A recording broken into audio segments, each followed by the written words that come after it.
এখন আমরা 450 ভোল্টের টেস্ট করব, মিটারে কারেন্ট কতটুকু পাই। কালোটা নিউট্রাল, লাল কত ভোল্ট, 236 নিউট্রাল। দেন হলুদ, এটাতেও 235 ভোল্ট নিউট্রাল। সবুজ, এটাতে 228 ভোল্ট। ওকে, নিউট্রালের সাথে সিঙ্গেল ফেজ সবসময় 200-250 ভোল্ট হবে। এখন লাল আর হলুদ দেখি কত হয়।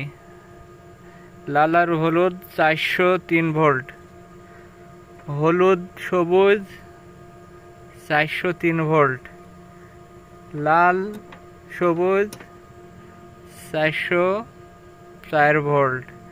ওকে, এটা কখনো 450 ভোল্ট হতে পারে অথবা 400 ভোল্ট, তার মানে এখানে ঠিক আছে। এখানে আমরা যে পিডিও ব্যবহার করেছি VP5 পিডিও 60 অ্যাম্পিয়ার। এখানে অটো রিসেট ব্যবহার করা হয়েছে ABB'র।